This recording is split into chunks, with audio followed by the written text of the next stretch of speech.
Շտապեք, եթե ցանկանում եք անշարժ գույք ձեռք բերել, քանի որ ոլորտի մասնագետները գնաճ են կանխատեսում։ Անցած տարվա վերջից սկսած մինչև հիմա դրական միտումներ են միայն զգացվում, գնողունակության, գնային ուժգնության մասով գնորդների ավելի արագ են որոշումներ կայացնում,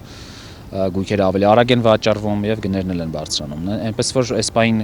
մտածել, որ գները կարող են իջնել կամ կանխատեսել նման բան, կարծում եմ սխալ կլինի։ Թեև եկամտահարկի վերադարձի օրենքն այլևս չի գործում, սակայն Հայաստանում անշարժ գույքի շուկայում ակտիվությունը շարունակվում է։ Կառուցապատողները շատ ճկուն գտնվեցին եւ բանկային համակարգը բավականին ճկուն գտնվեց եւ կարճ ժամանակահատվածում մշակվեցին տարաժամկետ վճարման տարբեր եղանակներ, այլ օժանդակող խթանող գործիքներ, որոնց միջոցով ես կասեի, որ այս պահին առաջնային շուկան էլ առողջ վիճակում է։ Ըստ կադաստրի կոմիտեի 2026 թվականի հունվարին իրականացվել է անշարժ գույքի առողջարքի 3714 գործարք, 2025 թվականի հունվարին 3640, գործարքների թիվն աճել է 2%-ով։ Կան հիմա կառուցապատողներ առաջարկում են առանց կանխավճարի վճարումներ։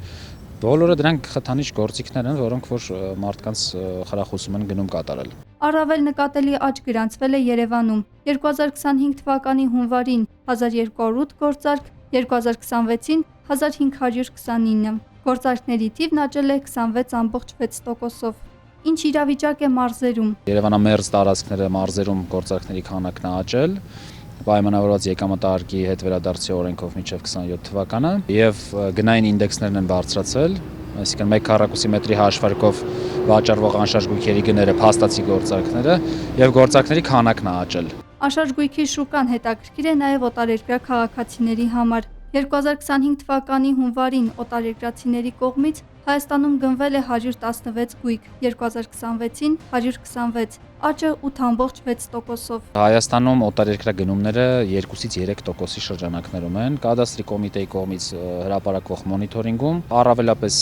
Ռուսաստանի Դաշնությունից է, Եվրոպայից է, ԱՄՆ-ից է։ Վարձակալության շուկայում ի տարբերություն վաճառքի շուկայի արձանագրվել է թվերի նվազում։ 2025 թվականի հունվարին իրականացվել է 802 վարձակալության գործարք, 2026-ին 681։ Աճ այս պահին չեմ կարող կանխատեսել կամ ասել, որ աճ կա։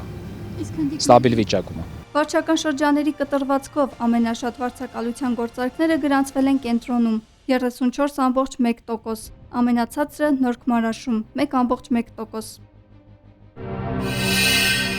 Բաժանորդագրվեք Արմադ մեդիայի ալիքներին YouTube-ում, Facebook-ում, Instagram-ում և Telegram-ում։